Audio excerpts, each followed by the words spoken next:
Une fillette de 9 ans a été sauvagement agressée en Inde. Elle a été laissée en sang et agonisante dans le couloir de son appartement. La dernière personne à avoir trouvé la fillette est John, un agent de sécurité de l'appartement. Il a ramené la fillette chez elle et a appelé la police avec ses parents. Le suspect vivait dans le même immeuble que la fillette. Il avait un chien. Chaque jour, la jeune fille attendait le chien dans le couloir. Elle apportait même des biscuits pour jouer avec le chien. À l'époque, peu de gens utilisaient l'ascenseur. L'homme ne peut s'empêcher d'avoir un esprit tordu. Avec 3 autres amis, il a assommé la jeune fille dans le couloir. Ils l'ont torturée de manière inhumaine. Après un mois d'enquête, la police a rapidement arrêté les 4 hommes. La jeune fille qui a repris ses esprits les a identifiés. Ils pensaient que l'affaire était close. Mais la jeune fille a identifié un 5e suspect, John, qui l'a gentiment raccompagné chez lui.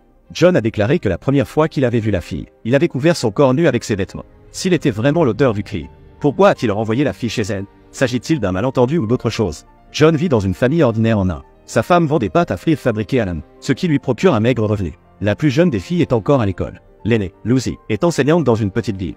Elle et son petit ami ont l'intention de se marier. Elle aussi a vu les nouvelles. Mais comme la police avait bloqué la plupart des informations, elle ne savait pas que l'un des suspects était son père. Elle a seulement appris par sa sœur qu'il y avait beaucoup de policiers autour de l'appartement, et que papa ne rentrait pas tard à la maison.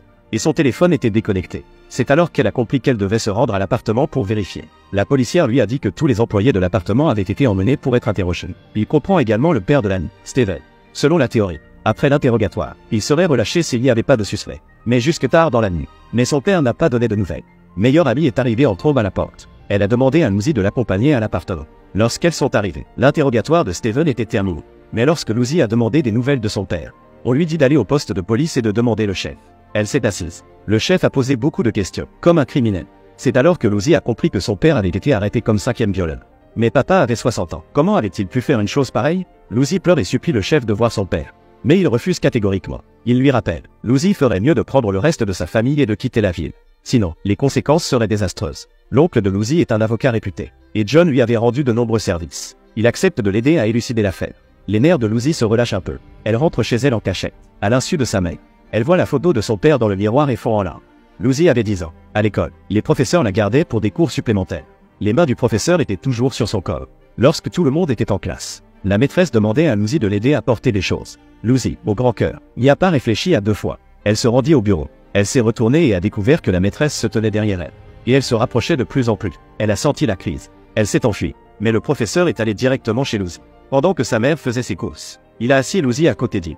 Le professeur s'est approché de plus en plus près. Lucy était si nerveuse qu'elle ne pouvait plus respirer. Heureusement, son père est rentré à temps pour chasser le professeur. Il a appris à Lucy que, dans les moments difficiles, elle devait penser à son père qui se tenait derrière elle.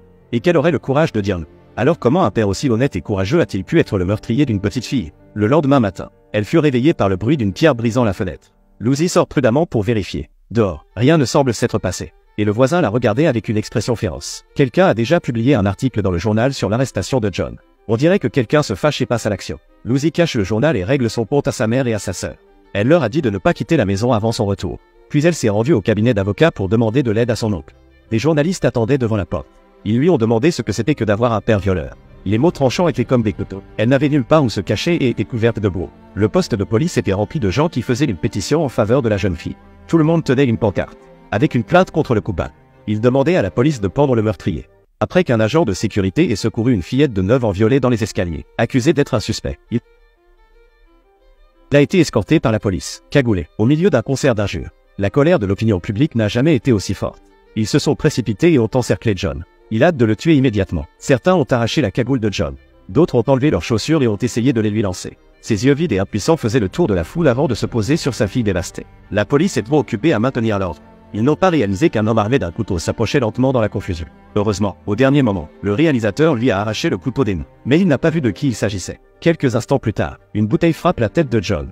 Immédiatement, le sang a coulé. En tant que fille qui a vu son père souffrir ainsi, comment ne pas être brisée? Mais le barreau a informé son oncle que tous les avocats ont été interdits de prendre en charge cette affaire. Parce que la nature de l'affaire est trop grave. Même si John gagne le procès, le public ne l'acceptera pas. Il a fallu beaucoup de temps à l'oncle pour atteindre le poste d'avocat conseil. Il ne veut pas perdre son emploi à cause de cela. C'est pourquoi l'amour familial est si fragile face à l'honneur et à la richesse. Il a conseillé à Lucy de demander une aide juridique gratuite. Mais quel genre d'endroit est-ce? C'est plein d'avocats qui n'ont rien à faire pendant les heures de bureau. Ils font la sieste et grignotent. Même l'enseigne s'effrite. Comment Lucy pourrait-elle leur faire confiance pour une affaire aussi importante? La petite amie a approché Lucy. Il lui a dit de laisser tomber l'affaire et de l'épouser. Et de s'enfuir. Mais la question de Lucy l'a laissé sans voix. अगर ये तुम्हारे परिवार के साथ हुआ होता तो तुम लोगों की सुनते? La mère s'est assise par terre et a fondu en larmes. Il semblait qu'elle n'avait pas réussi à nous cacher la situation. Le soir, l'électricité s'est éteinte sans raison apparente. Il y avait une ombre devant la porte. Elle sortit prudemment pour vérifier. Il s'agissait de l'assistant de son oncle, Kim. Il est venu tard dans la nuit, avec 2 nouvelles. La bonne nouvelle, c'est qu'il est prêt à aider John à renverser l'affaire. La mauvaise nouvelle, c'est qu'il bégait un peu, et il n'a pas eu d'affaire depuis 5 ans qu'il a obtenu son diplôme. Mais tous les avocats de la ville évitent la famille Lucy en ce moment. C'est un miracle qu'il y en ait même un qui veuille aider. Le malheur a été suivi d'un malheur encore plus grand. À cause des ragots, Lucy est renvoyée de l'école. Les murs de la maison sont couverts d'insultes peintes par des gens en colère. Plus personne n'achète la pâte de maman. Tous les 3 ont du mal à joindre les 2 bouts. Lucy doit vendre ses bijoux en or. La photo de Kim a été transformée en effigie et placardée dans les rues. Tout le monde les regardait avec dédain, comme si leur existence était une erreur. Et le plus ennuyeux, c'est que les gardiens de prison trouvaient toujours des raisons de leur refuser l'accès à John. Ils ne connaissent donc pas les détails de l'affaire. Alors, par où commence-t-il? Après une semaine de travail sans but, Kim n'a toujours pas trouvé le moindre indice utile. Le tribunal est en session aujourd'hui. D'après la déclaration du chef, le domicile de la victime se trouve juste au coin de l'escalier. À 17h30, le suspect l'a assommé dans le couloir. Une demi-heure plus tard, quelqu'un a fait du bruit dans le couloir. Puis ils se sont enfuis, effrayés. John a ramené la jeune fille chez elle à 18h30. Ce qui s'est passé pendant cette demi-heure, personne ne le sait. Quand la fille est arrivée chez elle, sa famille la lavait dès que possible. C'est pourquoi la police n'a pas pu obtenir d'ADN. Ils ont dû compter sur elle pour identifier les suspects. Dès qu'elle a identifié les 4 suspects, elle s'est évanouie. À l'époque, la jeune fille devait prendre un médicament psychothérapeutique. Le chauffeur du chef de la police a exactement la même drogue. Après s'être entretenu avec le père de la jeune fille, il lui a donné le médicament immédiatement. La fille a pris le médicament. C'est là que le bâtiment blesse. Le chauffeur du chef avait 40 ans, mais la fillette n'a que 9 ans. Le dosage était complètement différent pour les 2 groupes d'âge. Des médecins ont également témoigné lors du procès que les enfants qui prennent des trucs d'adultes n'ont pas le droit d'en prendre. Il est vrai qu'elle produit des troubles de la pensée, les symptômes du délire. Sa désignation devrait donc être annulée. Le tribunal a donc décidé qu'une nouvelle identification devra avoir lieu dans 7 jours, lorsque la jeune fille sera sobre. Avant de quitter le tribunal, le juge a également donné des instructions au chef. Tout le monde a le droit de rendre visite à ses proches. En cas d'obstruction supplémentaire, elle poursuivrait la police au nom de Lucy. Après tant de jeux, le père et la fille ont enfin pu se voir. Les blessures de la bouteille de ce jour-là sont encore fraîches. Lucy a juste jeté un coup d'œil et s'est dépêchée de se cacher. Je ne sais pas si c'est parce qu'elle ne pouvait pas accepter d'être séparée par les barreaux, parce qu'elle ne pouvait pas regarder en face le visage de son père qui vieillissait rapidement. Elle n'a pas eu le temps de parler. Les larmes coulaient déjà à flot. Kim a appris de John que son service se terminait à 18h. Un autre collègue, Steven, travaillait ce jour-là dans l'équipe de nuit. Mais Steven était occupé à rencontrer ses beaux-parents pour discuter du mariage de sa fille. Il a dû demander à John de le remplacer. La situation de sa famille n'est pas bonne. Le salaire de l'agent de sécurité de l'appartement est bas. Juste avant le début de l'équipe suivante, John a encore un peu de temps libre. Alors il est allé aider les gens à faire les courses et à livrer de la nourriture. Il essaie de gagner un peu plus d'argent pour aider sa famille. Ce n'est que lorsqu'il vit la fille dans le couloir vers 18h20 qu'il l'est renvoyée chez elle. Voilà pour les détails de l'affaire. Ce n'est que lorsque John a terminé et s'est détourné que Lucy a osé sortir la tête par le côté. Elle a regardé son père avec tristesse. Kim a trié tous les indices. En plus des 4 suspects présents sur les murs, il y avait un 5e homme mystérieux qui faisait du bruit pour les effrayer. Il a peut-être fait quelque chose d'odieux à la jeune fille. Et la jeune fille, dans son délire, a pris John pour le suspect. Mais qui est cette personne? Un agent de sécurité qui a sauvé une fillette de 9 ans d'un viol dans l'escalier est accusé d'être un suspect. Les 2 hommes ont cherché des indices pour prouver l'innocence de John. Ils ont demandé aux collègues de John de confirmer qu'il était occupé à rencontrer ses beaux-parents ce jour-là. John ne mentait pas. Ensuite, ils ont interrogé la babysitter de la victime, le responsable de l'appartement, etc. Ils ont travaillé pendant des jours sans obtenir d'informations utiles. Ils n'ont pas eu d'autre choix que de se rendre au domicile de la victime. L'endroit était encore plongé dans l'obscurité. Le père de la jeune fille raconte avec tristesse que sa fille n'a pas dit un mot depuis l'incident. Même à ses yeux, il n'était plus un père. C'est un horrible adulte. Il a révélé que la jeune fille avait peur de regarder le visage du suspect lors de l'identification. C'est son père qui lui a appris à identifier le suspect. C'est ainsi que le suspect a été identifié. Lucy voulait rendre visite à la jeune fille. Mais l'oncle de la fille est revenu. Il a saisi Lucy par la peau du cou avec colère. Il l'a jetée dehors.